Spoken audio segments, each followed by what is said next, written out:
16 number के register में 17/4/88 का पहला class. Morning class dated 17/4/88 in the register number 16. Record चला है भोलेनाथ से निराला कोई और नहीं। The record song played is Bholenath से निराला कोई और नहीं, meaning no one is as extraordinary as Bholenath, meaning the Lord of the innocent. बच्चे अब तो पहचान गए हैं कि हमको बाप अथवा माता पिता सिखलाने वाले हैं। Now the children have recognized that the father or the mother and the father are the ones to teach us. बच्चों को इस खुशी में रहना है। The children should remain in this joy. कौन सी खुशी? With joy, सिखलाने वाला हमको माता पिता अर्थात बाप ही है। the joy of the fact that those who teach us are the mother and the father, that is, the father himself. अभी तो हम बेहद के बाप के बने। Now we have become the children of the unlimited father. प्रतिज्ञा भी बच्चे करते हैं। The children also make the promise. बाबा अभी हम आपके ही हैं। Baba, now we belong to you alone. हम हैं ईश्वर के। We belong to God. अब असुरों के संबंध में नहीं है। Now we don't have relationships with demons. क्या प्रतिज्ञा बताई? What is the promise that was mentioned?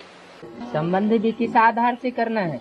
Even the relationships, they should be formed on the basis of what? संबंध संपर्क भी जो बढ़ाना है वो किस आधार पर बढ़ाना है? The relationships and contacts which should be encouraged, on what basis should we encourage them?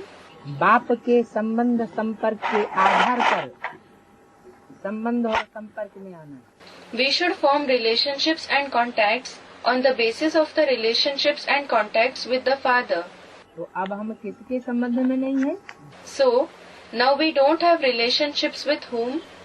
असुरों के संबंध में नहीं है, We don't have relationships with demons, क्योंकि असुरों का बाप से संबंध टूटा हुआ है। because the relationships of the demons with the Father are broken. हम आसुरी मत पर नहीं चलते। We don't follow the devilish opinions. Asuri mat. आसुरी मत किसको कहा जाता है? What is called devilish opinions? जो स्त्री मत पर न चल आसुरी कर्म करते हैं उनकी मत आसुरी मत कही जाती है। Those who don't follow Srimat and perform devilish actions, their opinions are called devilish opinions. एक है ईश्वरीय कर्म On one side are the divine actions, और दूसरा है आसुरी कर्म। and on the other side are the devilish actions. ये बातें कोई शास्त्रों में नहीं है। These topics are not mentioned in any scripture. ईश्वरीय कर्म क्या है और उसका रिजल्ट क्या है? What are divine actions and what is their result?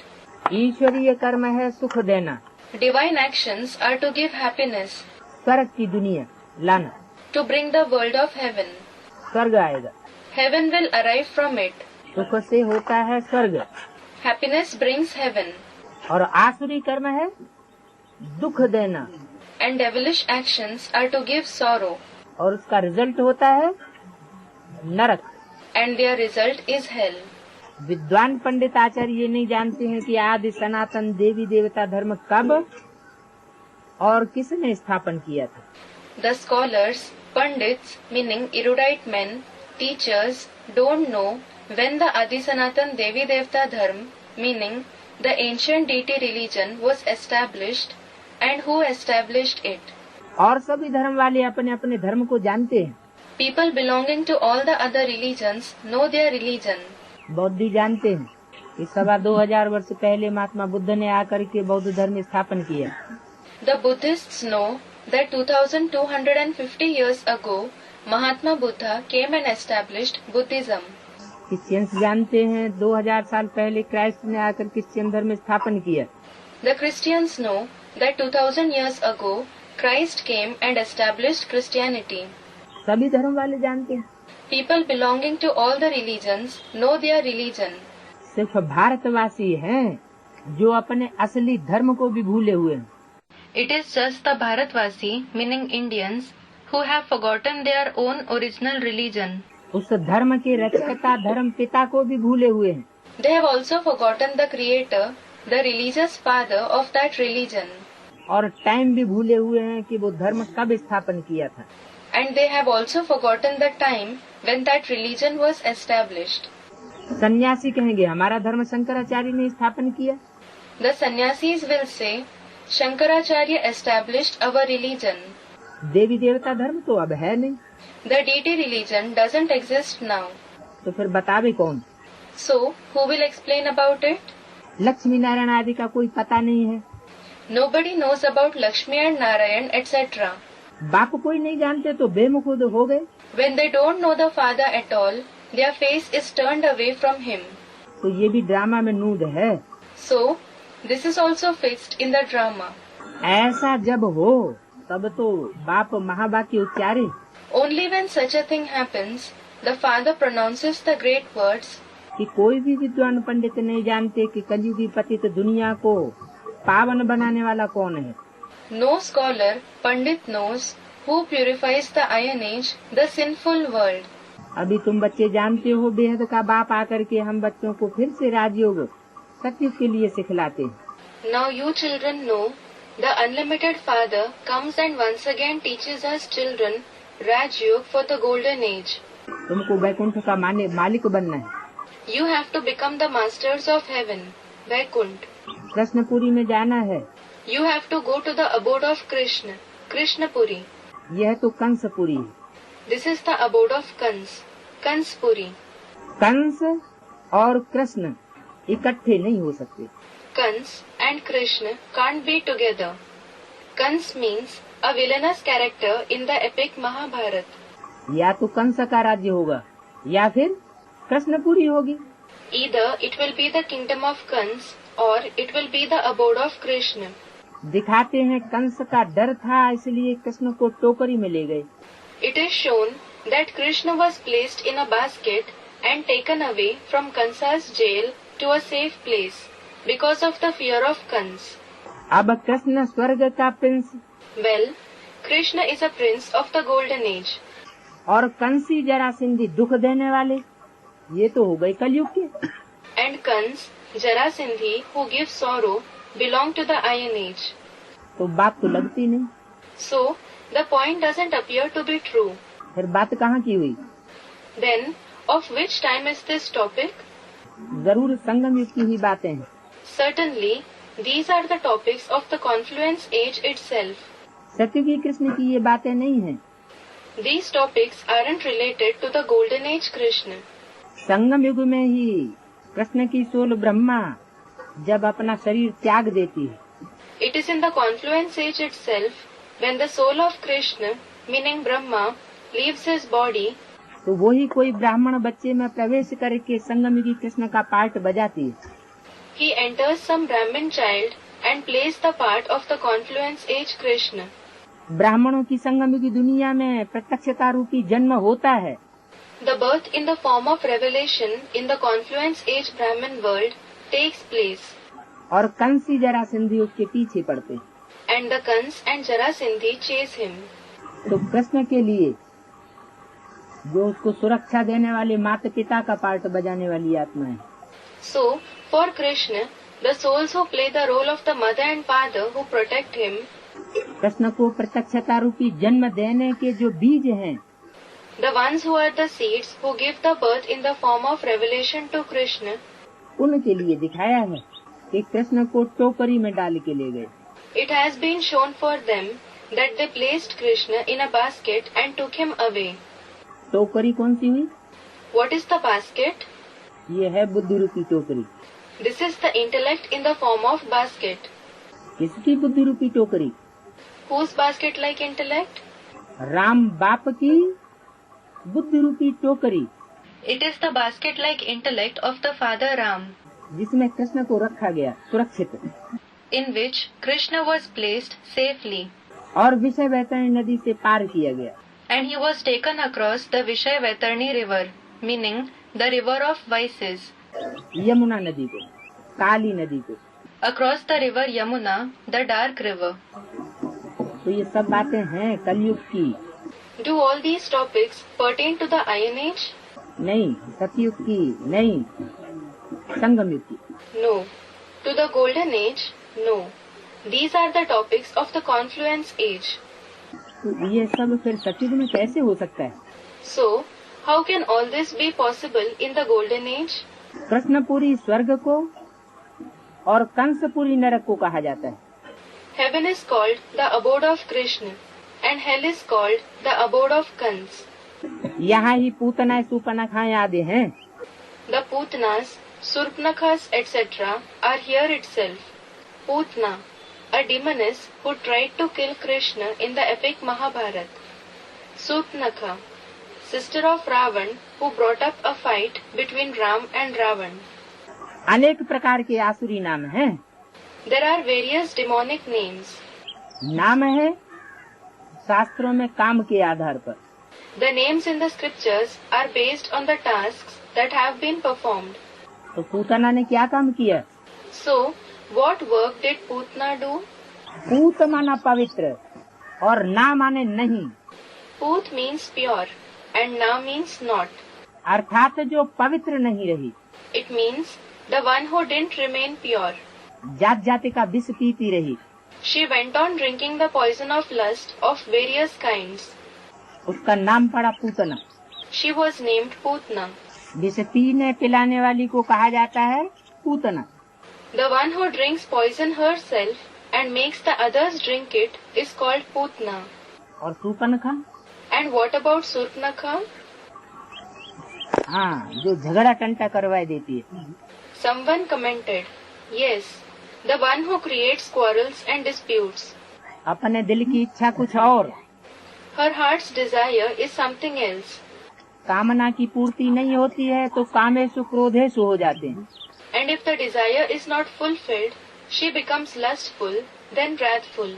तो काम की आस पूरी नहीं हुई तो उलट सुलट बोल करके झगड़ा करवा दिया। So, when her desire for lust was not fulfilled, she spoke wrong things and brought up a fight. धूता धूती का काम कर दिया। She did the task of a dhuta dhuti, meaning someone deceptive. Kansi, जरासिंधी, Shishupal, गौओं को चुराने वाला, ये सब आसुरी नाम हैं। Kans, Jarasandhi, Shishupal, the one who stole cows, all these are demonic names. Shishupal is a villainous character in the epic Mahabharata. अब तुम बच्चों को फखुर होना चाहिए कि हमको अब परम पिता परमात्मा सहज राजयोग सिखलाए रहे। Now you children should feel proud that the Supreme Father, Supreme Soul is teaching you easy Raj Yoga. बाप कहते हैं हम परम धाम से आया हूँ। The Father says, I have come from the Supreme Abode. कितनी ऊंची स्टेज से आया हूँ तुम्हारे पास, From how high a stage have I come to you? जिससे ऊंची स्टेज और कोई होती नहीं। There is no stage higher than it. परे से परे धाम, The abode that is the most beyond, जो सब की पहुँच से परे। which is beyond everybody's reach. ऐसे ऊंचे धाम में रहने वाला इस नीच पतित दुनिया में आया है, पतितों को पावन बनाने, राजयोग सिखलाने। The one who lives in such high abode has come to this lowly, sinful world to purify the sinful, to teach Raj Yoga. पुरानी इस रावण की दुनिया में आए हैं, पुराने चोले में आए हैं। He has come to this old world of Ravan in an old body. जैसे मनुष्य पितर खिलाते हैं, Just like human beings recall the departed souls of the ancestors and offer them food, तो वह आत्मा पुराने शरीर में आती है ना। so the soul comes in the old body, doesn't it? तो बाप क्या खाने आए? Well, the Father has come to eat what? पितरों के लिए तो कहते हैं स्वर्गवासी हुए। For the ancestors it is said that they have become the residents of heaven, Swargvasi. तो जो स्वर्गवासी हुए उनको नरक का भोजन खिलाने के लिए क्यों बुलाते हैं? So, why are those who have become the residents of heaven summoned to be fed with the food of hell? वास्तव में वो कोई स्वर्गवासी तो होते नहीं। Actually, they don't become the residents of heaven. ये तो सिर्फ एक साक्षात्कार मात्र है। That is just a vision. ऐसे ही परमपिता परमात्मा की भी आत्मा Similarly, the soul of the Supreme Father, Supreme Soul, इस पुरानी दुनिया में पुराने शरीर में आती है, also comes in this old world, in the old body, गंदे वायुमंडल के बीच। in the midst of a dirty atmosphere पतितों को पावन बनाने के लिए, in order to purify the sinful.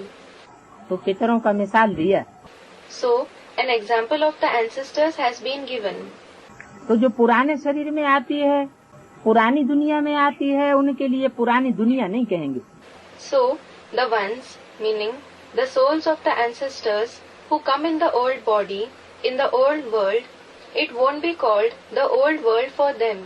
फिर उनको खिलाते पिलाते हैं। Then they are fed and made to drink. ये रस्म रिवाज भारत में चली आती है। This ritual and tradition continues in India. रस्म रिवाज सब प्रकार की शुरुआत कहाँ से होती? संगम युग से।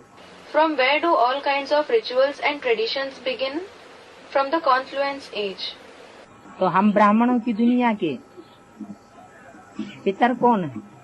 So, who are our ancestors of the Brahmin world? मम्मा और बाबा। Mamma and Baba. तो मम्मा बाबा की सोल को बुलाए, फिर उनको खिलाते हैं। So, the souls of Mamma and Baba are summoned and fed. खिलाते हैं, भोग लगाते हैं। They are made to drink and they are offered bhog, meaning offering of food. तो ये हुई भावना। So, this is out of feelings. तो वो तो सूक्ष्म शरीरधारी है। They are subtle bodied beings. कहते हैं हमारे पति की आत्मा इस ब्राह्मण में आई है। They, meaning the widows, say, the soul of my husband has come in this Brahmin. तो वो भावना रखते हैं, पति के नाम रूप को याद करते हैं। They have faith. They remember the name and form of the husband. आत्मा ही आकर के अंगीकार करती है। The soul itself comes and accepts the food. तो ये हुई यहाँ की रस्म रिवाज। So, this is a ritual and a tradition of this place. तो कृष्ण की सोल भी अपना पुराना चोला छोड़कर, So, the soul of Krishna too, after leaving his old body, या तो सूक्ष्म शरीर से या तो बीज रूप चोले से, either through the subtle body or through the seed form body, क्योंकि 3 प्रकार के रूप गाए हुए हैं।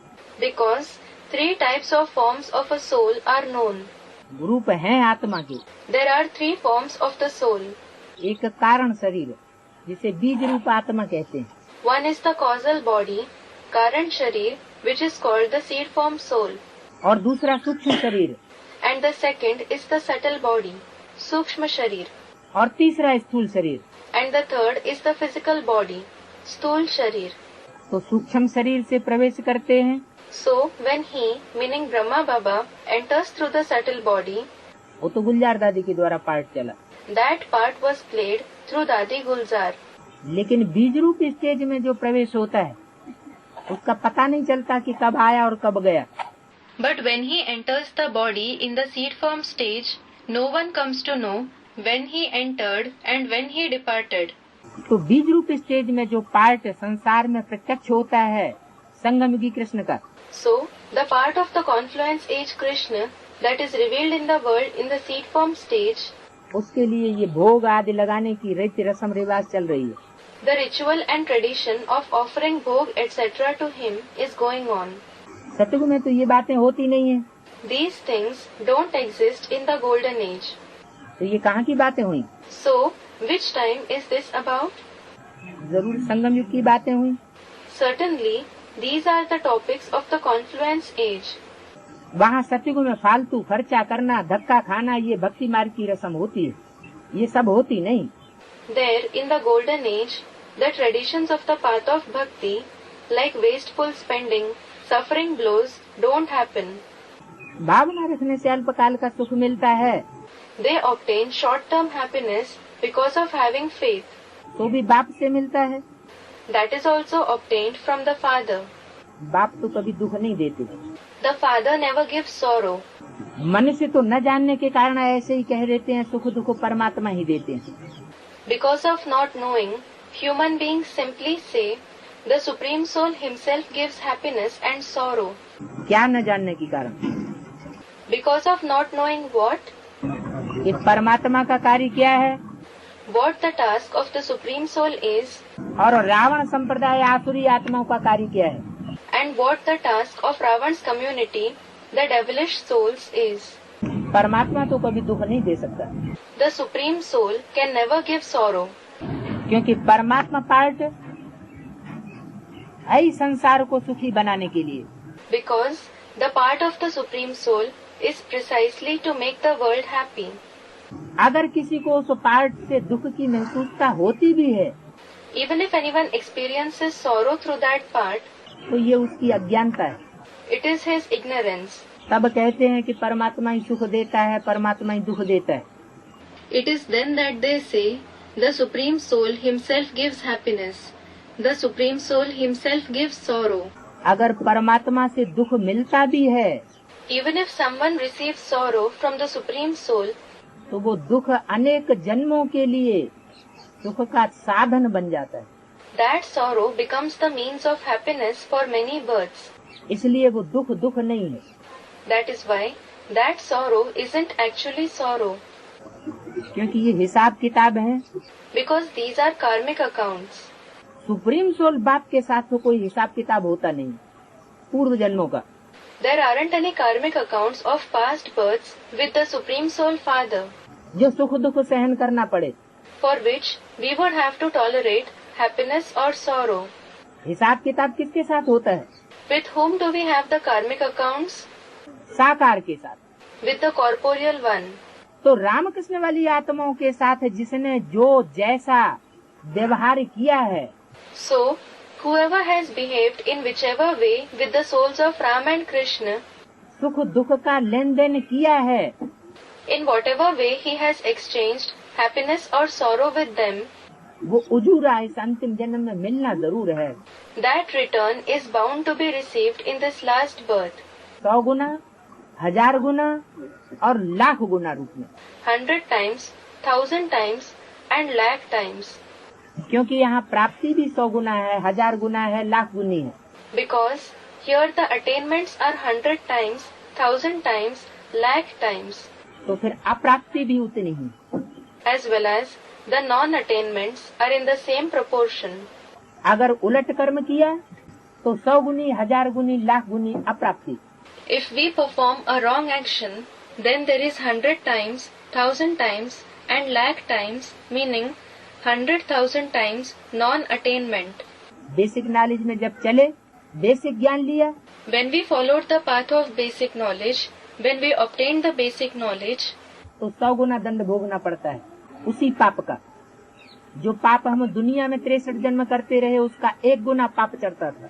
we had to suffer 100 times punishment for the same sin which we committed in the world for 63 births, and one-time burden of the sin used to accumulate on us for that. और basic knowledge में आने के बाद 100 गुना। After coming to the basic knowledge, it became 100 times punishment. फिर advance knowledge में आए Then when we entered the path of the advanced knowledge, तो ज्ञान एडवांस लिया है, तो स्थिति भी एडवांस होनी चाहिए। we have obtained the advanced knowledge, so the stage should also be advanced. और फिर अगर पाप किया And then if we commit a sin, तो 1000 गुना पाप का बोझ चढ़ता है। then the burden of 1000 times sin accumulates on us. उसमें भी जो टीचर्स की पदवी पर है, Even in that, meaning the advanced knowledge, those who have the status of teachers, दूसरों को पढ़ाने के निमित्त बने हुए हैं those who are instruments to teach others, या पढ़ा रहे हैं, or if they are teaching others, उनसे अगर कोई उलट कर्म होता है if they perform any wrong action, तो उनके ऊपर लाख गुना बोझा चढ़ता है उसी पाप कर्म का। then the burden of 1 lakh times sin accumulates for the same sin. तो परमात्मा बाप आकर के कोई सुख दुख नहीं देते। So, the Supreme Soul Father doesn't give happiness or sorrow when he comes. ये दोनों कार्य परमात्मा के नहीं है। Both these tasks aren't of the Supreme Soul. परमात्मा तो सुख ही देता है, The Supreme Soul gives only happiness. लेकिन रामकृष्ण की आत्माओं के थ्रू जो जिसका हिसाब किताब नुधा हुआ है, But through the souls of Ram and Krishna, depending on whatever karmic accounts of whoever is fixed in the drama, वो यहाँ पूरा जरूर होगा। that will certainly be settled here.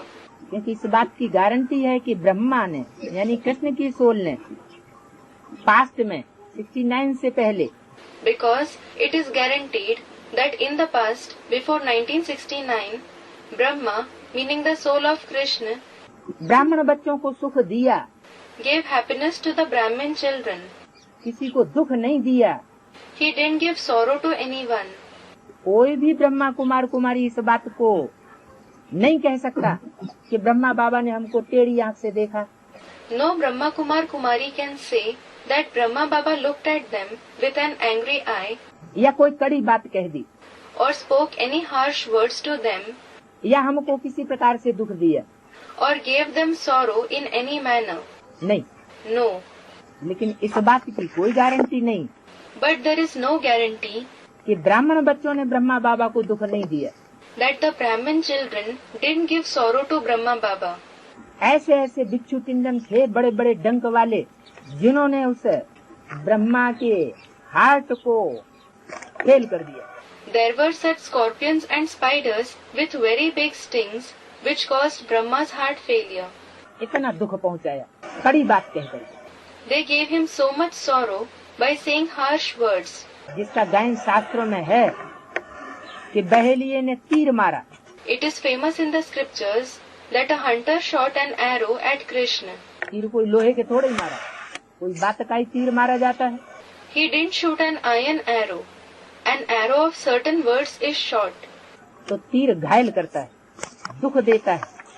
So the arrow wounds him. It gives him sorrow. तो कृष्ण के पांव प्राण पखेरु उड़ गए। So Krishna lost his life. लेकिन शास्त्रों में यादगार कहाँ की है? But of where is the memorial in the scriptures? ब्राह्मणों की संगम की दुनिया की। Of the confluence age Brahmin world. तो जिन बच्चों ने रामकृष्ण जैसी श्रेष्ठ आत्माओं के प्रति दुख देने का पूर्व जन्मों में हिसाब किताब बांधा है, So the children who have created a karmic account of giving sorrow to the elevated souls like Ram and Krishna in the past births, या इस संगम युग में हिसाब किताब बांधा है 100 गुना, 1000 गुना, लाख गुना, or they have created a karmic account of giving sorrow 100 times, 1000 times, 100,000 times in the confluence age, उनका हिसाब किताब करने के निमित्त कौन बनेगा? who will become instrument to clear their karmic accounts? कोई दूसरा निमित्त बनेगा क्या? Will someone else become the instrument? Ramakrishna की ही सोल, रामकृष्ण के ही व्यक्तित्व निमित्त बनेंगे ना। The personalities of Ram and Krishna themselves will become the instruments, won't they? तो परमात्मा सुख दुख नहीं देता। So, the Supreme Soul doesn't give happiness or sorrow. Supreme soul किसी को सुख दुख नहीं देता। The Supreme Soul doesn't give happiness or sorrow to anyone. सुख दुख का हिसाब किताब किसका है? Whose karmic accounts of happiness and sorrow are they? Ramakrishna की सोल का है। It is of the souls of Ram and Krishna. इस बात की गहराई को न जानने के कारण कह देते हैं कि परम पिता परमात्मा ही सुख दुख देता है। Because of not knowing the depth of this topic, they say, the Supreme Father, Supreme Soul, himself gives happiness and sorrow. बाप समझाते हैं, The father explains, बच्चे ये खेल बना हुआ है। Children, this game is preordained. ये खेल खेला किसने? Who played this game? बच्चों ने ही खेल खेला ना, सुख देने और दुख देने का। The children themselves played this game of giving happiness and sorrow, didn't they? तो जो खेल खेला है उसका रिजल्ट तो जरूर सामने आना। So the result of the game that they have played certainly has to come in front of them. जो देवी देवता धर्म वाले होंगे वो ही आकर के ब्राह्मण बनेंगे। Only those who belong to the deity religion will come and become Brahmins. देवी देवता धर्म के नहीं होंगे तो ब्राह्मण भी नहीं बनेंगे। If they don't belong to the deity religion, they won't become Brahmins either. तो जो ब्राह्मण बनेंगे उनको मालूम पड़ जाता है, So, those who become Brahmins come to know. उन ब्राह्मणों का सब मालूम पड़ जाता है कि ये हमारे कुल का है अथवा नहीं। We come to know everything about those Brahmins, whether they belong to our clan or not. उन्होंने बहुत भक्ति की। They have performed a lot of bhakti, meaning devotion. इन्होंने Who? जो देवता कुल के होंगे, Those who belong to the deity clan. आदि सनातन देवी देवता धर्म के पक्के होंगे, Those who firmly belong to the ancient deity religion. उन्होंने आदिकाल की आदिकाल से अव्यभिचारी भक्ति की होगी और बहुत भक्ति की होगी। They will have performed unadulterated bhakti from the beginning, and they will have performed a lot of bhakti. क्योंकि जितनी भक्ति की होगी उतना ही ज्ञान उठावेंगे। Because they will grasp the knowledge as much as they have performed bhakti. जितनी अव्यभिचारी भक्ति की होगी उतना ही अव्यभिचारी ज्ञान उठाएंगे। The more they have performed unadulterated bhakti, the more they will grasp the unadulterated knowledge. नहीं तो दूसरों से भी मत लेते रहेंगे। Otherwise, they will keep obtaining opinions from others as well. आसुरी मत भी लेते रहेंगे, मन मत भी चलाते रहेंगे। They will keep taking devilish opinions as well as they will keep giving the opinion of their mind. जैसे कोई बहुत अच्छा पढ़ता है तो पद भी अच्छा मिलता है। For example, when someone studies very well, he also achieves a good status. वैसे जिन्होंने बहुत भक्ति की है, Similarly, to those who have done a lot of bhakti, बाप आप आकर के कहते हैं अब मैं भक्ति का फल देने आया हुआ हूँ।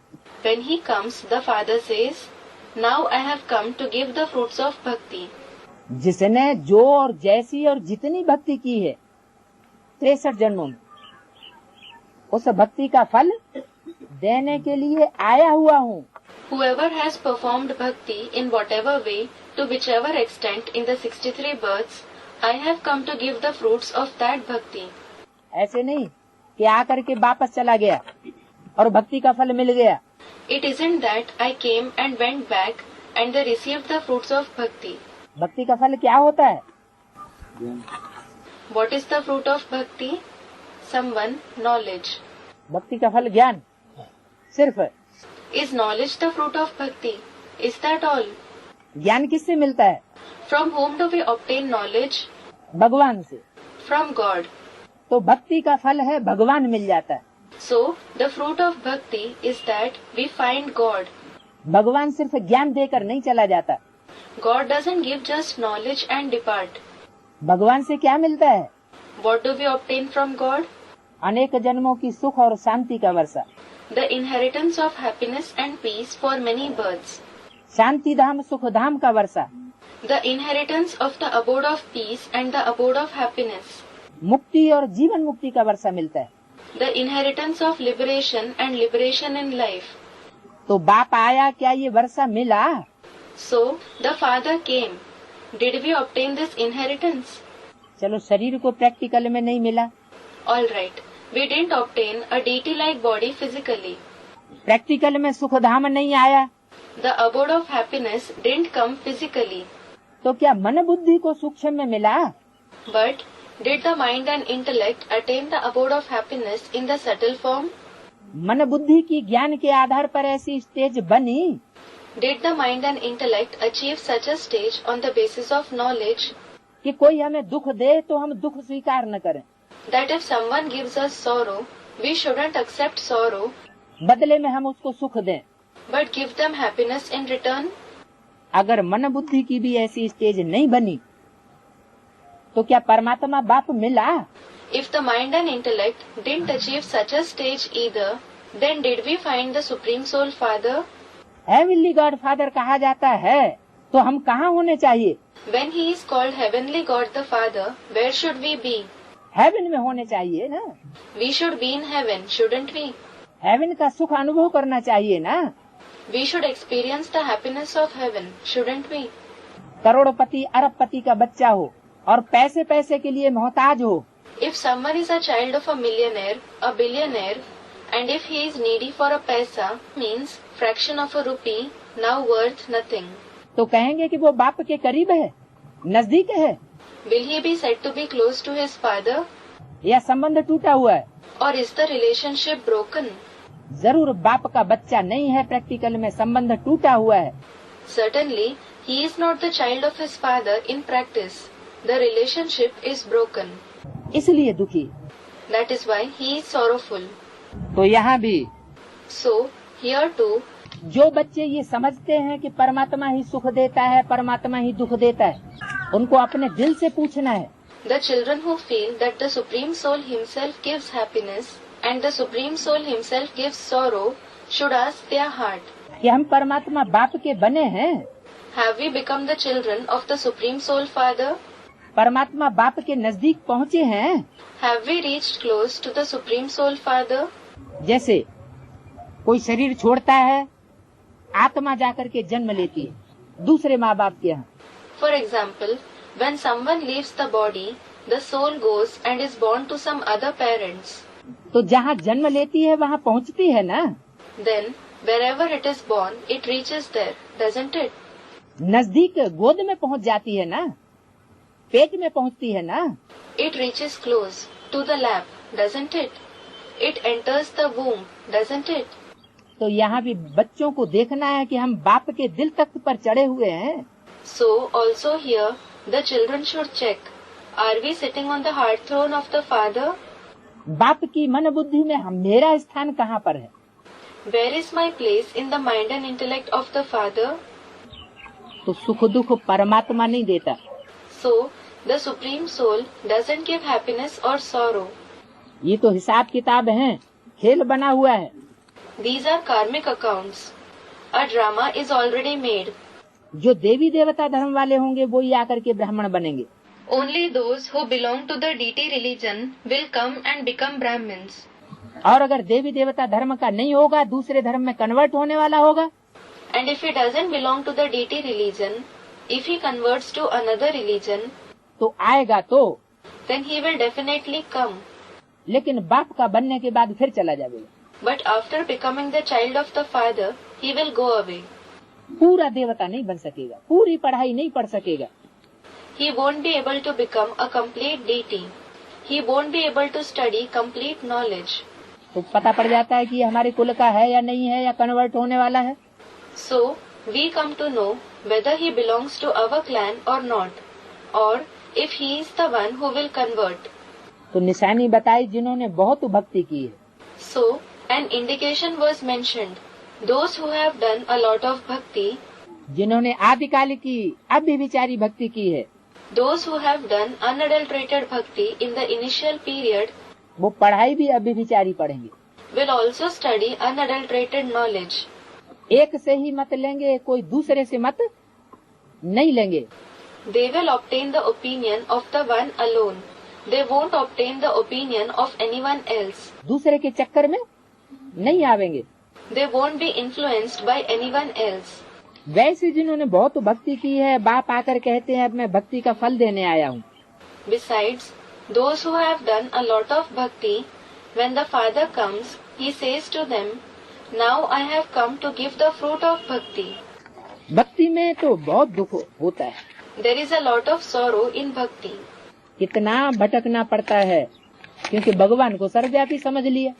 They have to wander so much because they have considered God to be omnipresent. तो जो सामने आया वही गुरु बन करके बैठ गए।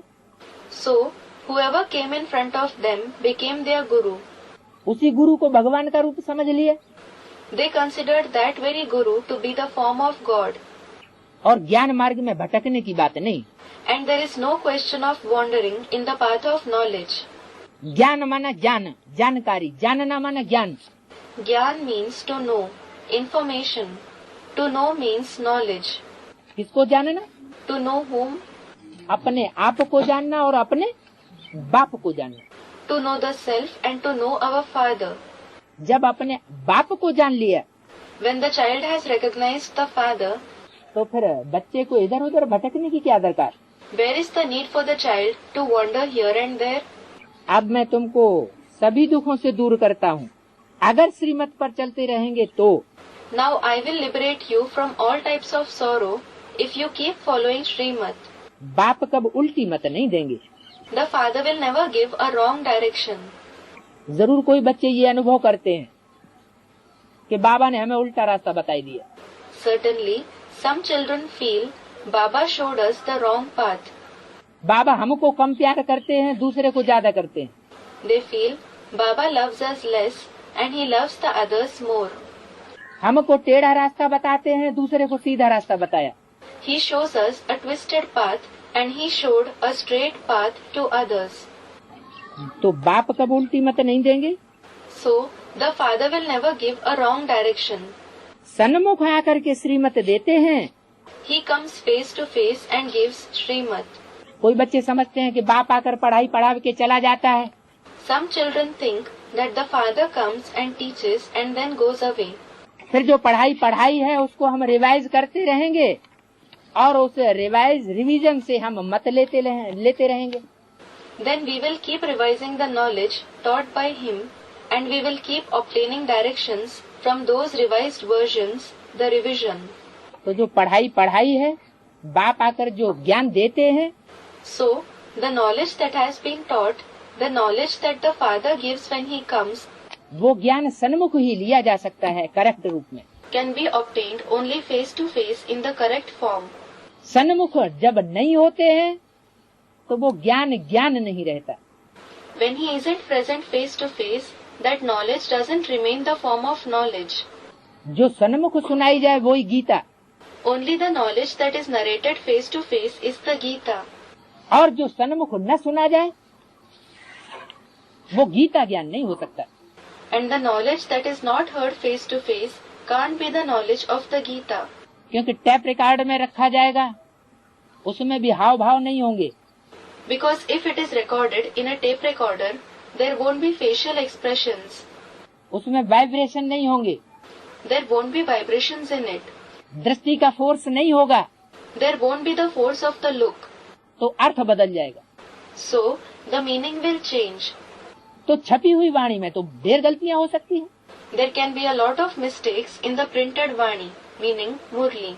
उस छपी हुई वाणी में तो जो लिखने वाला है, टाइप करने वाला है, छापने वाला है, वो भी गलती कर सकता है। In that printed Vani, the one who writes, the one who types, the one who prints can also make mistakes. जानबूझ करके भी गलतियां कर सकता है। He can also make mistakes deliberately.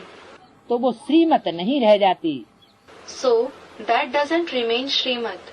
उसमें फिर मन मत या मनुष्यों की मत, गुरुओं की मत मिक्स हो जाती है। Then the opinion of the mind or the opinion of the human beings, the opinion of the gurus are mixed in that. तो बताया कि सन्मुख आकर बाप श्रीमत देते हैं। So, it was said that the father comes face to face and gives Srimad. ऐसे नहीं कहेंगे रावण कोई चीज है जो कोई की बुद्धि में बैठ करके मत देता है। It won't be said that Ravan is some object which sits in someone's intellect and gives directions. ये तो सब रावण, ये ड्रामा में नूद है। All this, Ravan etc. is fixed in the drama. Ravan कोई की बुद्धि में बैठ करके मत नहीं देता है। Ravan doesn't sit in someone's intellect and give directions. ये तो संग के रंग में आते हैं स्वतः अपने पूर्व जन्मों के संस्कारों के अनुसार। They are colored by the company automatically according to their sanskars of the past births. और जब संग का रंग लग जाता है तो मत भी लेने लग पड़ते हैं। And when they are colored by the company, they also start taking directions from him.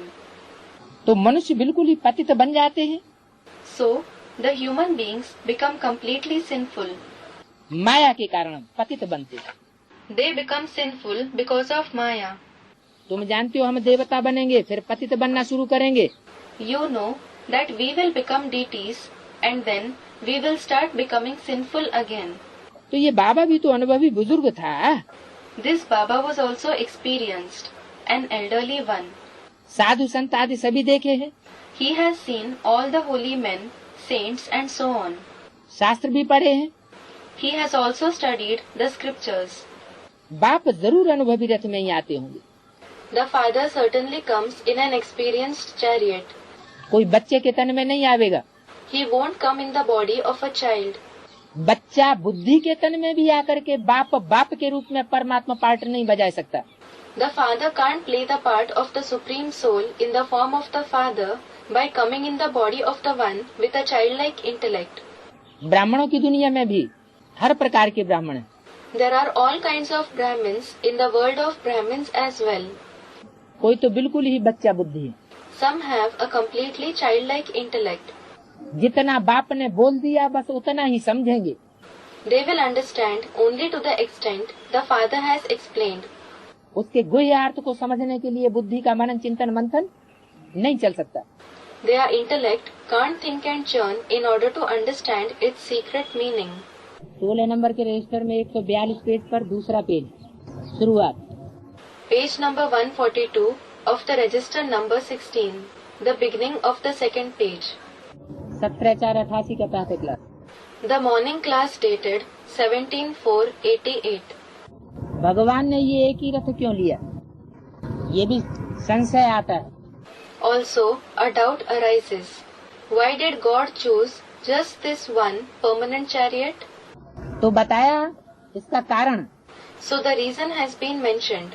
कि एक ही रथ क्यों लिया, एक ही मुकर्रर रथ क्यों। Why he chose just one chariot? Why only one permanent chariot? जरूर उसकी भी कोई हिस्ट्री होगी। Certainly, there must be some history about it too. क्या हिस्ट्री बताई? What is the history that has been mentioned? जो आदि सो अंत। As is the beginning, so is the end. Bhagirath अर्थात भाग्यशाली रथ गाया हुआ है। Bhagirath, meaning the fortunate chariot, has been praised. रथ माना शरीर और भाग्यशाली शरीर।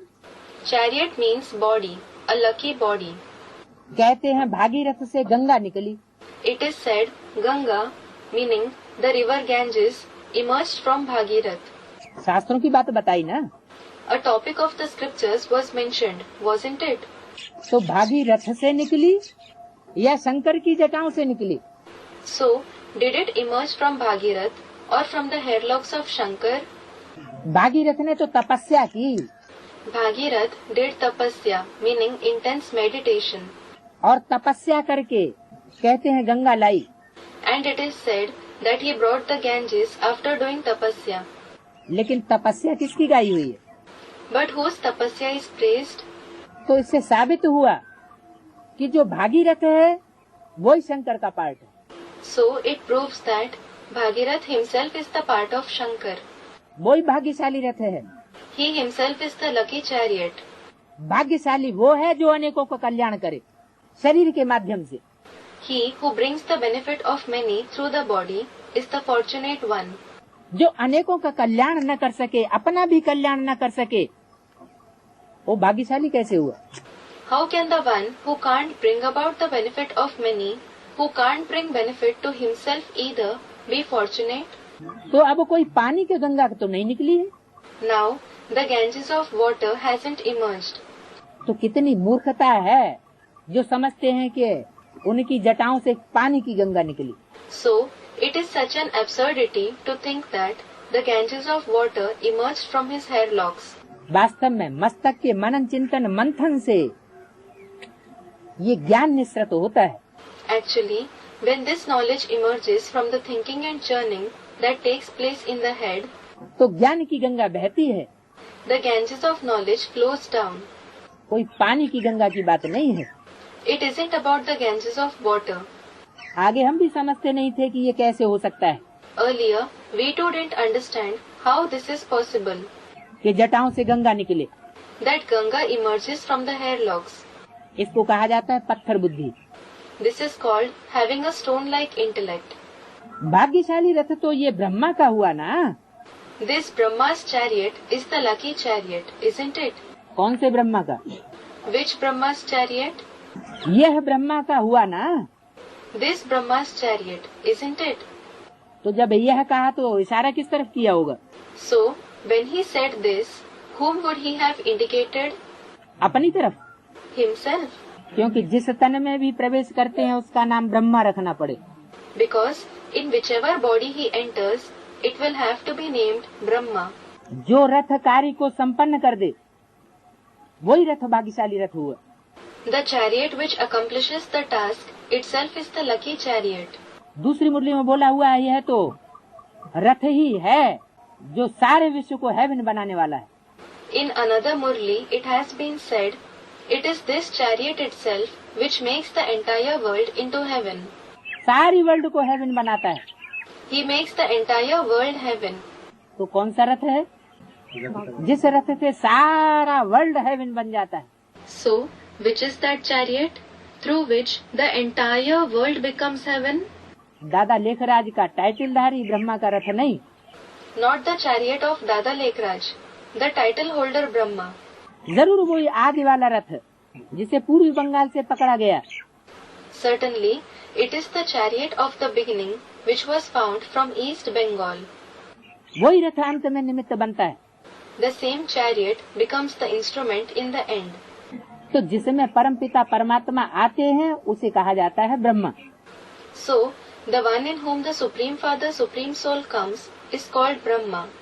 ब्रह्मा भी दो हुए, There are two Brahmas. एक सिर्फ ब्रह्मा और एक प्रजापिता ब्रह्मा।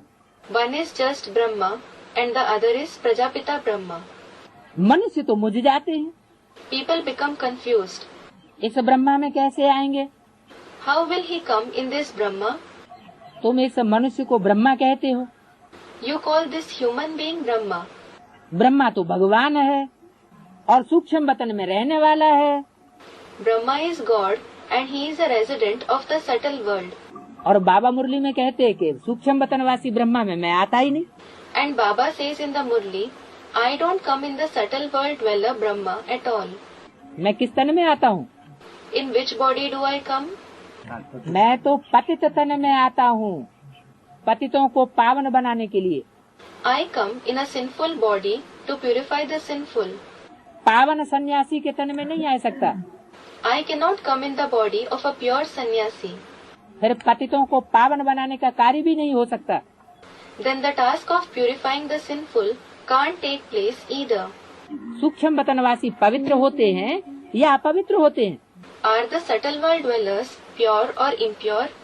तो पवित्र होते हैं। They are pure. तो पवित्र में परमात्मा की प्रवेशता नहीं होती, So the Supreme Soul doesn't enter someone pure.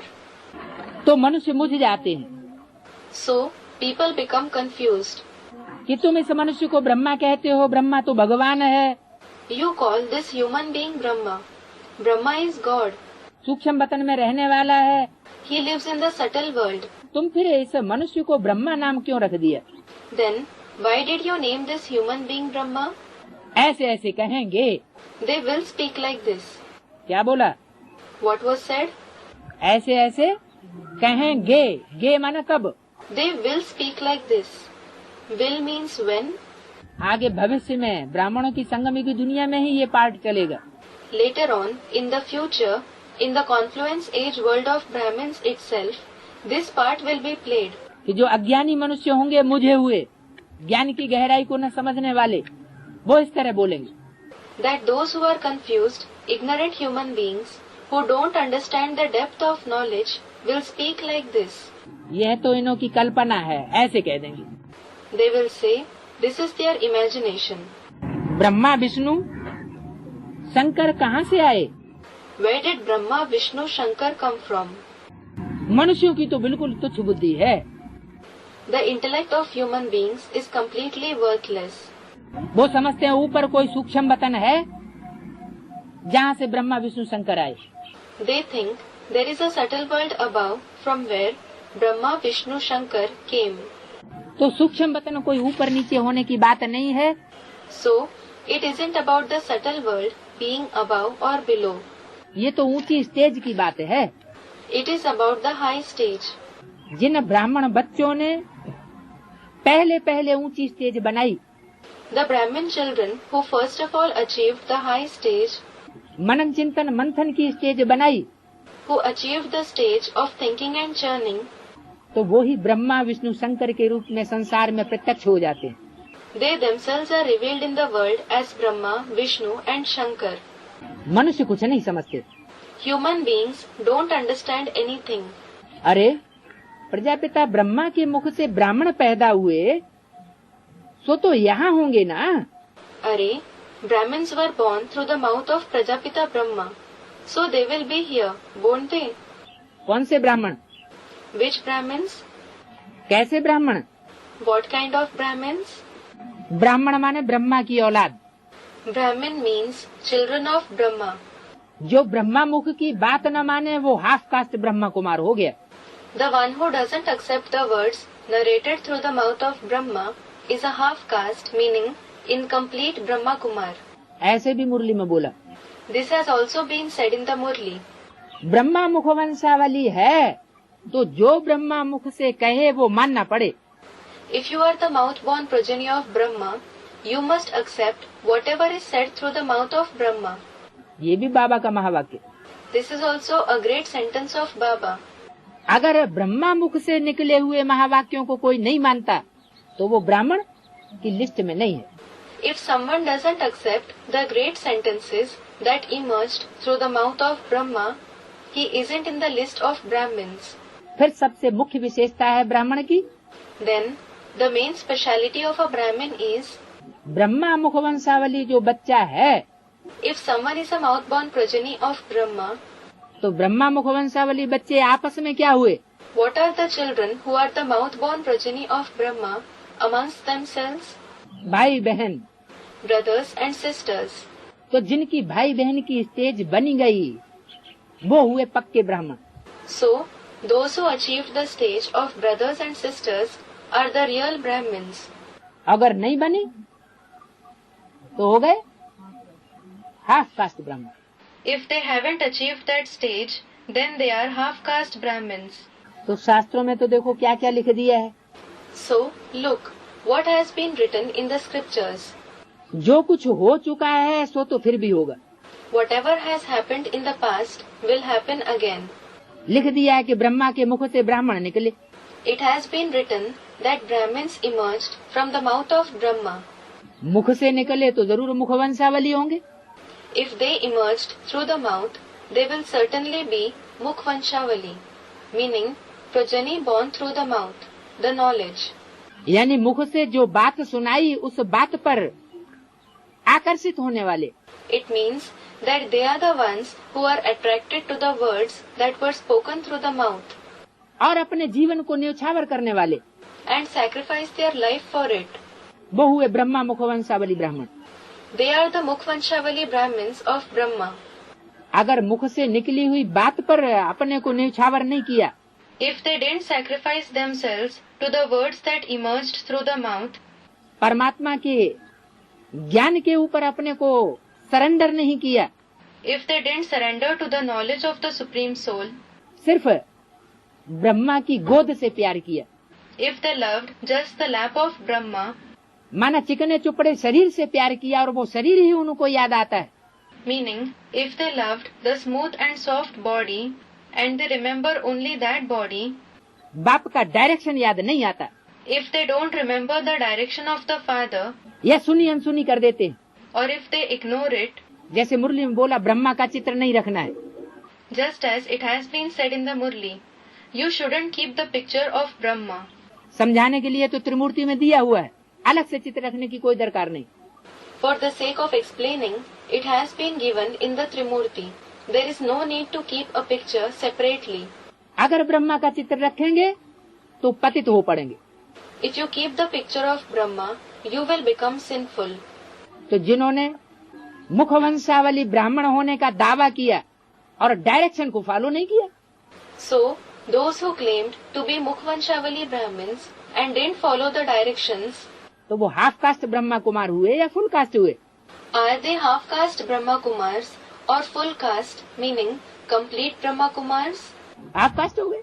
They are half-caste. तो जो कुछ हो चुका है वही फिर भी होगा। So, whatever has happened will happen again. मुसलमान कैसे आए, क्या क्या हुआ, ये सब फिर भी होगा। How the Muslims came, what happened, all this will happen again. तुम ड्रामा के राज को जानते हो, You know the secret of the drama. और कोई इस राज को जानता नहीं है।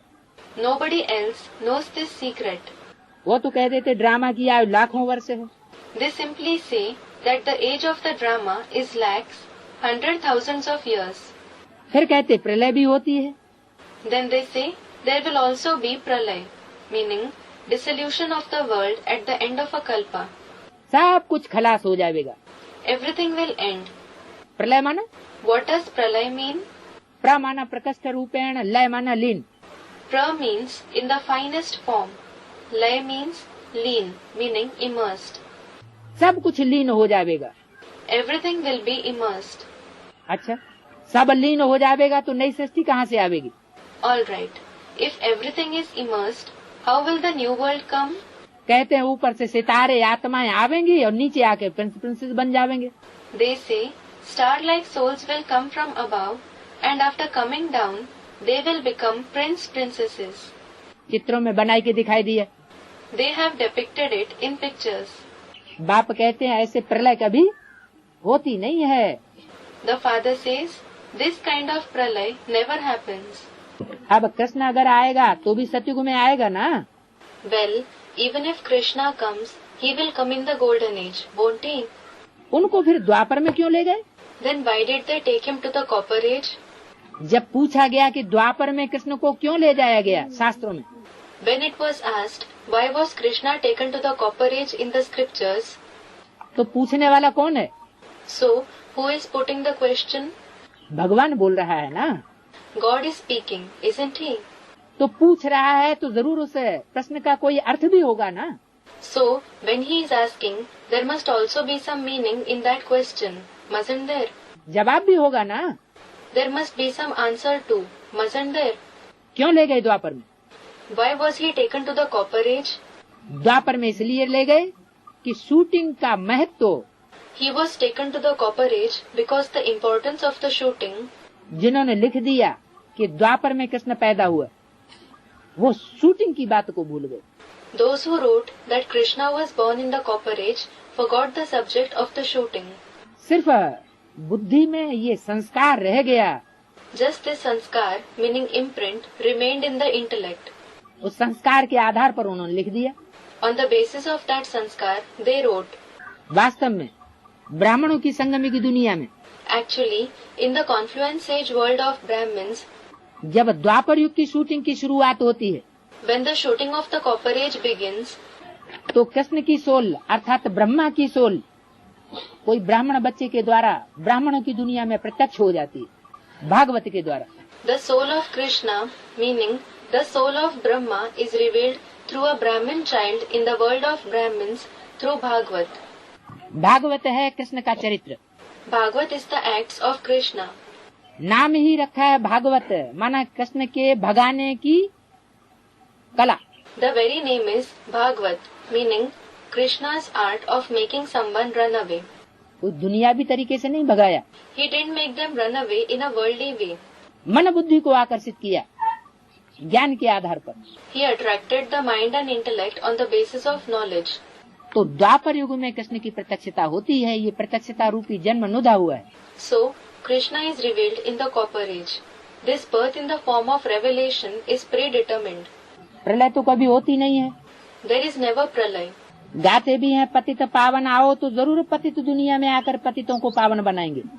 They also sing, O purifier of the sinful, come. So certainly, he will come in the sinful world and purify the sinful. आकर के पावन बनाएंगे, ऐसे नहीं आकर के पढ़ाई पढ़ा के चला जाए। He will come and purify.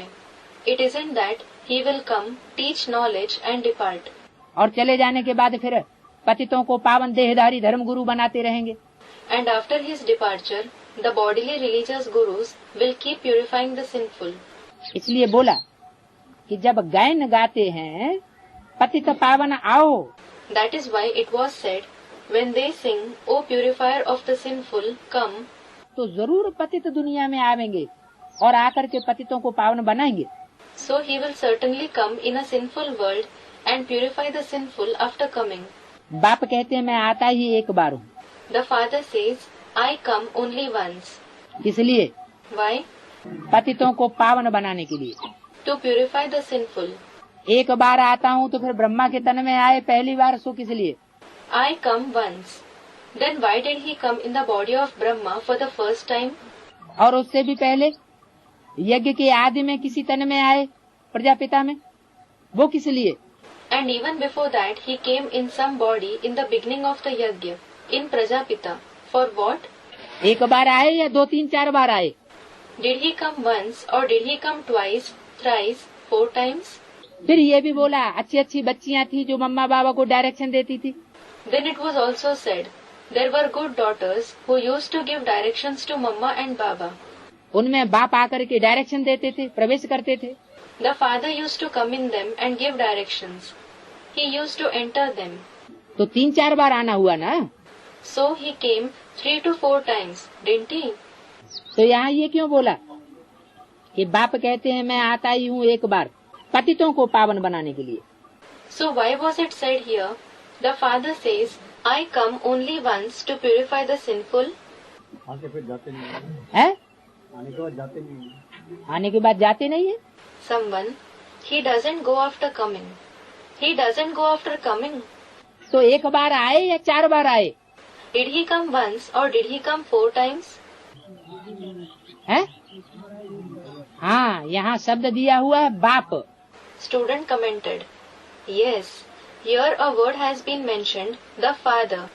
यानी बाप बाप के रूप में जब पार्ट बजाता है तो वो एक ही बार में आकर के पतितों को पावन बनाता है।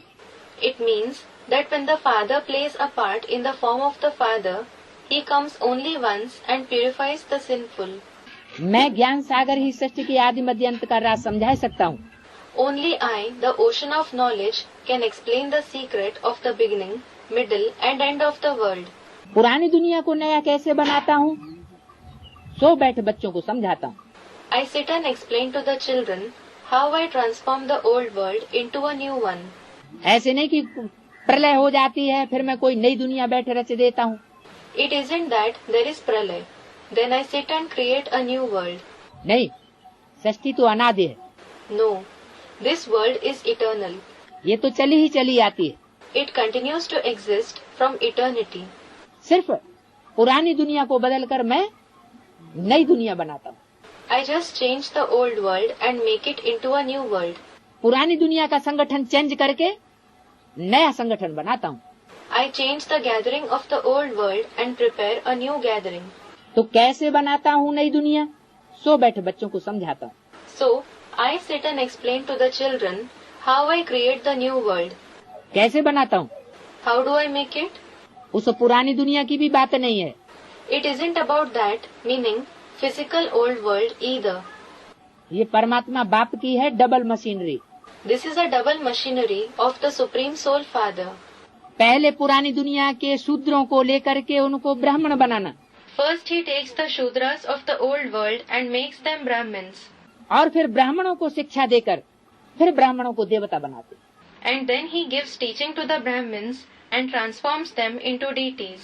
तो ब्राह्मणों की संगमयुगी दुनिया में से ही नई दुनिया बनती है। So, the new world emerges from the confluence age world of Brahmins itself. ब्राह्मणों का पुराना संगठन खलास होता है और नया संगठन उदय होता है। The old gathering of the Brahmins ends and the new gathering emerges. तो कैसे नई दुनिया बनाता हूँ, सो बैठे बच्चों को समझाता हूँ। वो हद के घर की बात होती है। So, I sit and explain to the children how I create the new world. That is about the limited house. यह है बेहद का घर। This is an unlimited house. जैसे हद का घर बनाते हैं Just as, while constructing the limited house, तो छत डालेंगे तो नीचे जो आधार देंगे वो आधार थोड़े समय के लिए होता है। when the roof is constructed, the support that they give below the roof is for a short period. बाद में छत जब मजबूत हो जाती है तो आधार निकाल देते हैं। Later, when the roof becomes strong, the support is removed. तो ऐसे ही ब्राह्मणों की संगम दुनिया में कुछ आधार मूर्त आत्माएं हैं। So similarly, there are some supporting souls in the confluence age world of Brahmins. नई दुनिया बनाने के लिए उनका आधार दिया हुआ है। Their support has been provided to create the new world. जब नई दुनिया का संगठन तैयार हो जाता है, पावरफुल आत्माएं निकल आती हैं, वारसदार बच्चे निकल आते हैं, तो आधार निकाल दिया जाता है। When the gathering of the new world is ready, when the powerful souls come up, when the heir souls come up, the support is removed. तो वो है हद के घर की बात है और ये है बेहद के घर की बात। So that is about the limited house, and this is about the unlimited house. बाप का तो प्यार रहता है ना, The Father has love, hasn't he? तब तो भक्ति मार्ग में भी इतनी मदद करते हैं। Only then does he help so much in the path of bhakti as well. मनुष्य तो कर न सके। Human beings can't. कहते हैं ईश्वर ने सुख का जन्म दिया। They say God gave a birth of happiness. किसके पास बहुत पैसे होते हैं तो कहते हैं ईश्वर का दिया हुआ है। If someone has a lot of money, they say it has been given by God. फिर अगर वो ले लेते हैं तो दुख क्यों होता है? Then if he takes it back, why do they feel sorrowful? दुख तो नहीं होना चाहिए। They shouldn't feel sorrowful. अब बाप कहते हैं और कोई की बातें मत सुनो, Now the father says, don't listen to anyone else. सिवाय एक बाप के कोई की बात नहीं सुनो। Don't listen to anyone else except the one father. बाप, टीचर, गुरु तीनों रूप में पार्ट बजाए दिखाई रहे हैं। He is playing the part of the father, the teacher and the guru, all the three forms. बाप का भी पार्ट बजाता उसी रूप से। The father plays the part of the father through the same form. Explain करने वाले teacher का भी पार्ट बजाता उसी रूप से। He also plays the part of the teacher who explains through the same form. और अंत में सदगुरु का भी पार्ट, सख्त पार्ट बजाता उसी रूप से। And in the end, he also plays the strict part of the Sadguru through the same form. तीनों रूपों का पार्ट, एक ही परमात्मा पार्ट, एक ही पर्सनालिटी के द्वारा बजाया जाता है। The part of all the three forms is played through the same part of the Supreme Soul, through the same personality. क्योंकि सदगति दाता है ही एक। Because the giver of liberation in life is only the one. अंधों की लाठी एक प्रभु है। One God is the walking stick of the sightless ones, पतितों को पावन बनाने वाला। the one who purifies the sinful. बाप कहते हैं मैं साधुओं का भी उद्धार करने आया हुआ हूँ। The father says, I have come to uplift the sages, meaning sadhu as well. वो भी तो पतित ठहरे ना, They too are sinful, aren't they? क्योंकि नाम ही है साधु। Because the very name is sadhu. साधु माना साधना करने वाला। Sadhu means the one who practices sadhana, इंद्रियों को साधने वाला। the one who controls the indriya, meaning parts of the body used to perform actions and the sense organs. इंद्रियों के साधने की प्रैक्टिस करने वाला। The one who practices to control the indriya. जरूर इंद्रियों में क्षरण होता है। There are definitely some discharge in the indriya. इंद्रियों में शक्ति का पतन होता है। There is some downfall of power in the indriya. उस पतन को रोकने की कोशिश करते हैं, They try to stop that downfall. साधना करते हैं, They practice it, लेकिन कर नहीं पाते। but they are unable to do it. अमोघ वीर्य हो नहीं पाते। They are unable to become amogvirya, meaning the one who doesn't lose vigor. तो मैं आकर के उनको रास्ता बताता हूँ। So, I come and show them the path. उन साधुओं का भी उद्धार करता हूँ, I uplift those sages as well. तो जरूर वह भी पतित है। So certainly, they too are sinful. क्योंकि मन बुद्धि रूपी आत्मा का जब तक क्षरण हो रहा है, Because until the soul in the form of the mind and intellect is being discharged, उसमें दुष्ट संकल्प चलते हैं, व्यर्थ संकल्प चलते हैं, until wicked thoughts keep generating in it, until wasteful thoughts are generating in it, तब तक पूरी सदगति नहीं हो सकती। there can't be complete true liberation in life. तो वो तो घरघाट को छोड़ देते हैं, They indeed leave the household. देह और देह के संबंधों को तिलांजलि दे देते हैं। They completely renounce the body and the bodily relationships. देह को दुख देते हैं, They give pain to the body, लेकिन मन बुद्धि तो उनको तंग करती रहती। but the mind and intellect keep troubling them. दुष्ट संकल्प उनके अंदर भी आते रहते। Wicked thoughts keep emerging in them too. तो मन बुद्धि आत्मा का जब तक उद्धार नहीं किया, तब तक असली उद्धार नहीं हो सकता।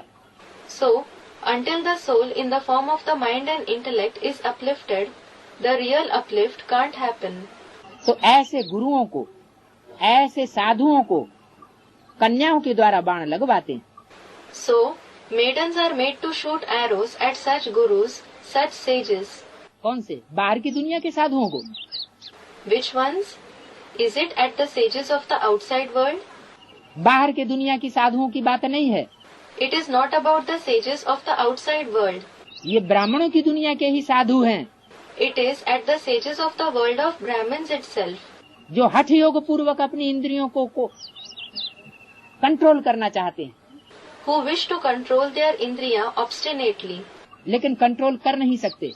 but they can't control them. उल्टा रास्ता अपनाने के कारण और ही बस से बेबस हो जाती हैं इंद्रियां। Because of adopting the opposite path, the indriya become even more out of control. तो उनको छोटी छोटी कन्याओं के द्वारा बाण लगवाते हैं।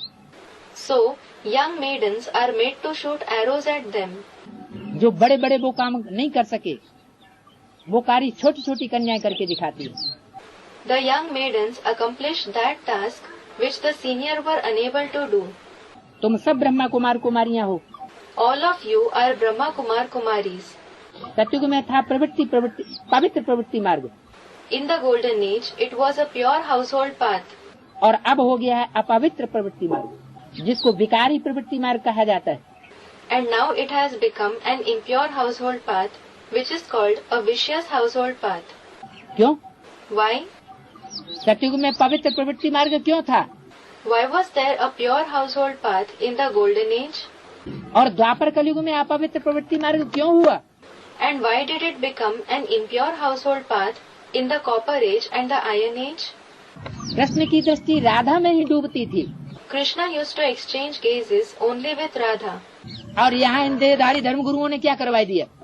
And here, what did these bodily religious gurus make people do?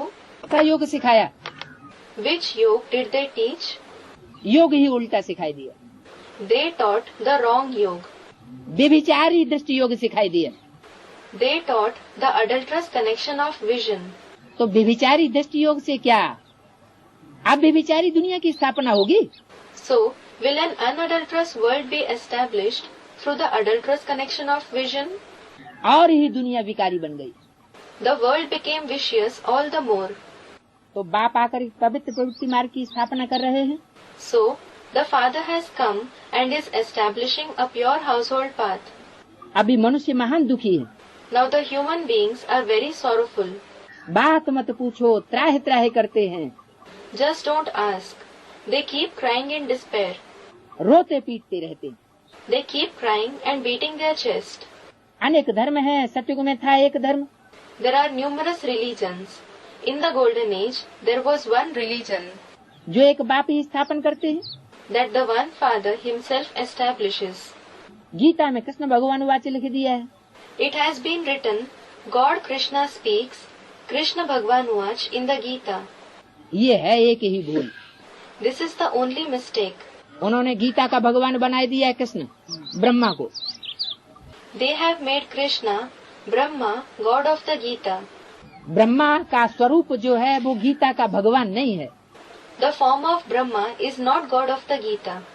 वो तो कृष्ण बच्चा बुद्धि है। He is Krishna with a childlike intellect. परमात्मा बाप ने जो महावाक्य उच्चारे, उन महावाक्यों के गुह्यार्थ को भी वो बच्चा नहीं समझ सकता। The great sentences that the Supreme Soul Father narrated, that child can't even understand the secret meanings of those great sentences.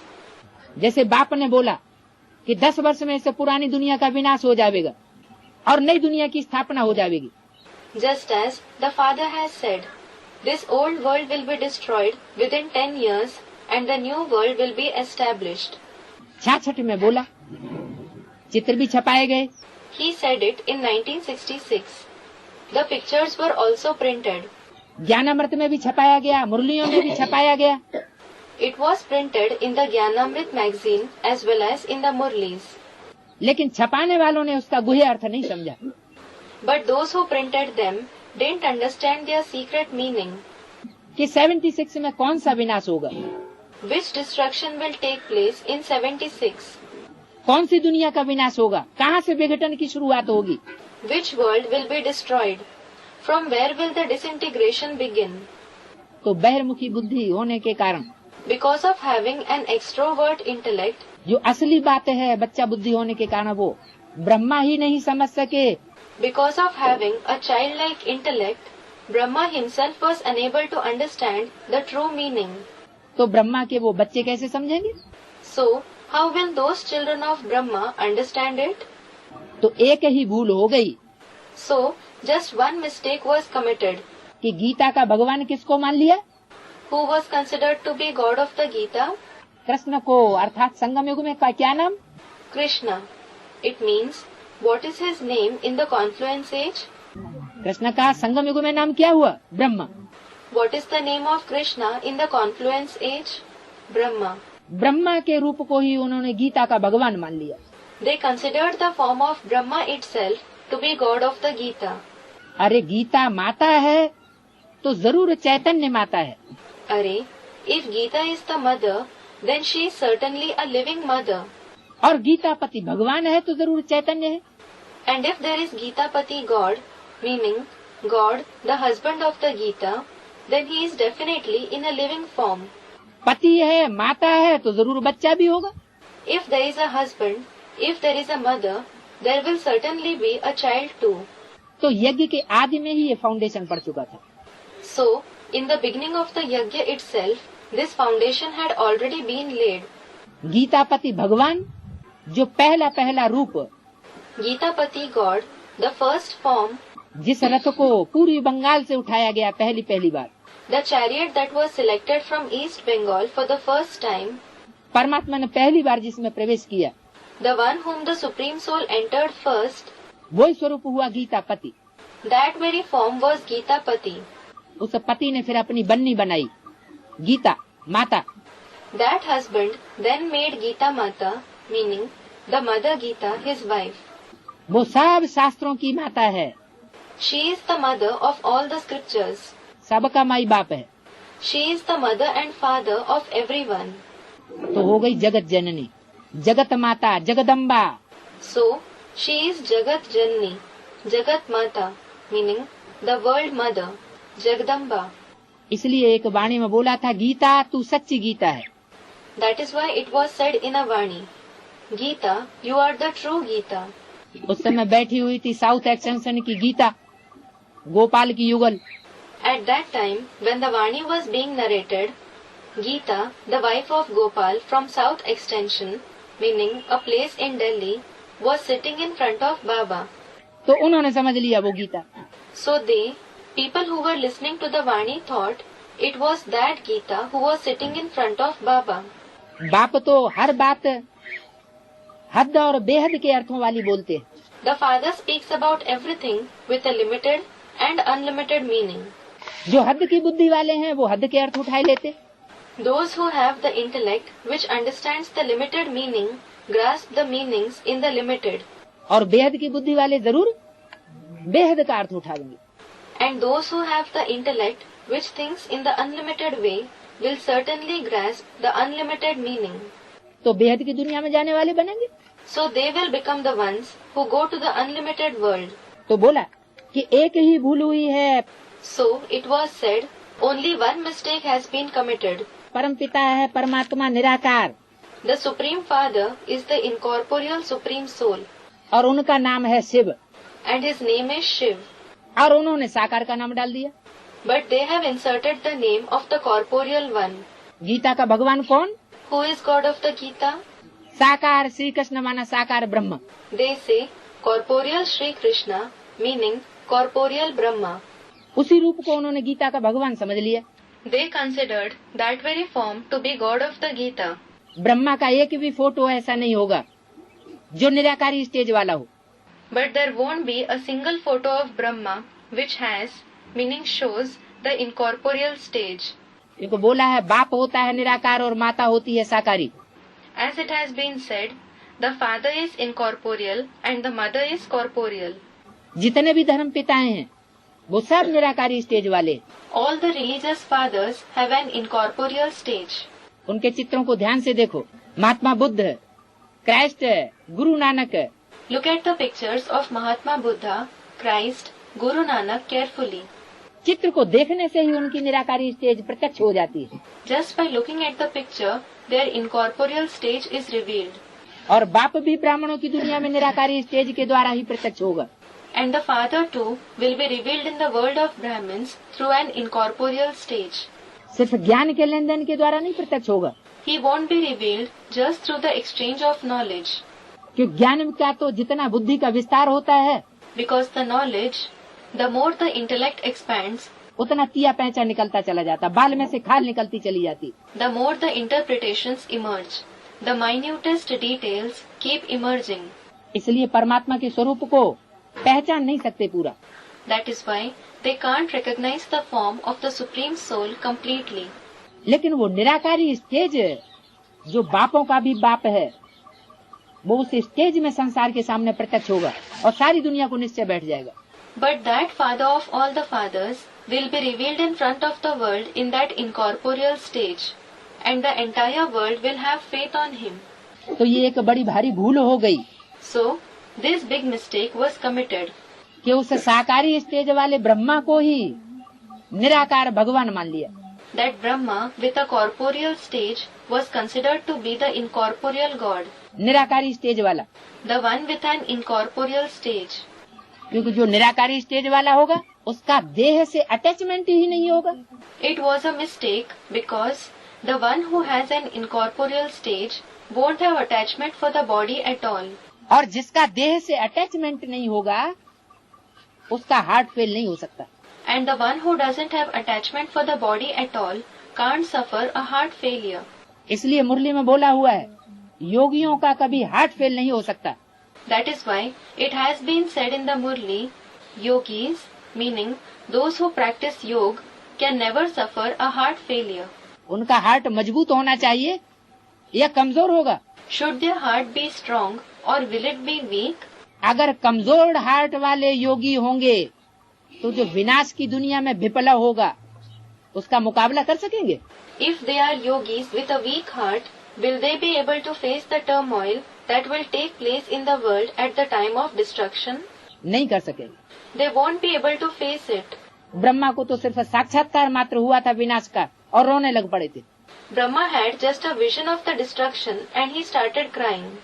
तो ऐसे कोमल दिल वाली आत्माएं नई दुनिया का सृजन नहीं कर सकेंगी। The souls with such a soft heart won't be able to create a new world. नई दुनिया बनाने के लिए बहुत पावरफुल सोल चाहिए In order to create a new world, a very powerful soul is required, जो हर प्रकार की परिस्थितियों का, समस्याओं का, वायुमंडल का मुकाबला कर सके। who can face every kind of circumstance, problems and atmosphere. तो एक ही ये भूल हो गई So, just this one mistake was committed, जो साकार को गीता का भगवान मान लिया। that the corporeal one was considered to be God of the Gita. परमपिता परमात्मा है निराकार, उनका नाम है Shiv. The Supreme Father, Supreme Soul is incorporeal. His name is Shiv. आत्मा का नाम भी एक ही चलता है, There is just one name of the soul. दूसरा नहीं पड़ता है। It doesn't have another one. उनकी आत्मा का ही नाम शिव है। The name of his soul itself is Shiv. शरीर का नाम बदलता है। The name of the body changes. एक शरीर छोड़ दूसरा लिया तो नाम बदल जाएगा। If the soul leaves one body and takes another, then the name will change. तो परमात्मा शिव ने भी दादा लेखराज का शरीर छोड़ा और दूसरा शरीर धारण किया तो नाम क्या बदल गया? So, the Supreme Soul Shiv also left the body of Dada Lekhraj and took another body. So, what did the name change into? Prajapita Brahma तो वास्तव में उसे ही कहा जाएगा जो पिता का कार्य करे। Actually, only that one will be called Prajapita Brahma, who performs the task of the father. यज्ञ के आदि में जिसने बीजारोपण किया, बीज बोया तो वो पिता हुआ। In the beginning of the yajna, the one who sowed the seed happens to be the father. और अंत में And in the end, जो बच्चों को वर्षा देने का कार्य करे, करके दिखाए तो वो प्रजापिता कहा जाएगा। the one who performs the task of giving the inheritance to the children, sets an example, will be called Prajapita. बाकी बीच में मध्य में पार्ट है शंकर का। As regards the middle period, there is the part of Shankar. Shankar अर्थात mix. Shankar means mix. 3 soul mix होती हैं एक शरीर में। 3 souls mix in the same body. कभी कोई पार्ट बजाती, कभी कोई पार्ट बजाती। Sometimes some soul plays the part, and sometimes some other soul plays the part. तो ब्रह्मा की सोल चंद्रमा के रूप में दिखाई जाती, The soul of Brahma is shown in the form of a moon. तीसरे नेत्र के रूप में शिव दिखाया जाता। Shiv is shown in the form of the third eye. तो एक ही शरीर और 3 व्यक्त होने वाली आत्माएं। So, there is just one body, and there are 3 souls which manifest, part बजाने वाली आत्माएं। which play a part. तो जैसे आत्मा एक शरीर छोड़ दूसरा शरीर लेती है, So, just as souls leave their body and take another body, वैसे परमात्मा भी ब्रह्मा का शरीर छोड़ similarly, the Supreme Soul also leaves the body of Brahma, फिर जिस तन के द्वारा प्रत्यक्ष होता है and the body through which he is revealed वो शंकर नाम रूप से संसार में प्रत्यक्ष होता है। is revealed in the world through the name and form of Shankar. और वही परमात्मा पार्ट है। In addition, he himself is the one who plays the part of the Supreme Soul. अगर ब्रह्मा परमात्मा पार्ट होता तो संसार में उसकी मूर्तियाँ मिलती। Had Brahma played the part of the Supreme Soul, his idols would have been found in the world. बड़ी बड़ी जो खुदाइयाँ हुई हैं देश और विदेश में, In the major excavations that were undertaken in this country and abroad, उसमें ब्रह्मा की मूर्तियाँ नहीं मिली हैं। किसकी मूर्तियाँ मिली हैं? Brahma's idols weren't found. Whose idols were found? नग्न शंकर की, तीर्थंकर की मूर्तियाँ मिली। The idols of the naked Shankar, Tirthankar, meaning Jain gurus, were found. जितनी ज्यादा तादाद में ये नग्न मूर्तियाँ मिली हैं, निराकारी स्टेज की यादगार, The extent to which these naked idols, which represent the incorporeal stage, were found in big numbers, उतनी मूर्तियाँ और किसी देवता की नहीं मिली। the idols of no other deity were found to that extent. तो इससे साबित होता है So it proves that कि परमात्मा भी एक शरीर छोड़ दूसरा तन लेता है। even the Supreme Soul leaves one body and takes another body. तो नाम भी बदल जाता है। Then the name also changes. बाबा का नाम एक शिव बाबा, Baba's name is just one Shiv Baba. जब आत्मा है, आत्मिक स्टेज में जब पार्ट बजाता है निराकारी स्टेज में, When he is a soul, when he plays a part in a soul conscious stage, in an incorporeal stage, Shiv Baba को शारीरिक नाम नहीं मिलता। Shiv Baba doesn't have a name for his body. आत्मा जो 84 जन्म भोगने वाली है उनके शरीर का नाम पड़ता है। The soul which has 84 births gets a name for the body in which it lives. बाप कहते हैं मेरा तो एक ही नाम है, The father says, I have only one name. भले मैं इनमें प्रवेश करता हूँ, Although I enter him, परंतु शरीर का मालिक तो इस दादा की आत्मा है ना, the master of this body is the soul of this Dada, isn't he? जिसमें प्रवेश कर प्रजा रच रहा हूँ। It is the one whom I have entered and through whom I am creating subjects, meaning Praja. Prajapita तो जरूर यहाँ चाहिए। Prajapita is certainly required here. प्रजा कितनी है? What is the number of Praja, meaning subjects? 500 crore. 500 crore, 5 billion. तो 500 करोड़ की प्रजा जितनी भी है, All the 500 crore Praja that exist, सबको अपनी आत्मा के पार्ट का पता चलेगा परमात्मा बाप के द्वारा। all of them will know the part of their soul through the Supreme Soul Father. उन आत्मा Those souls, end of the cassette.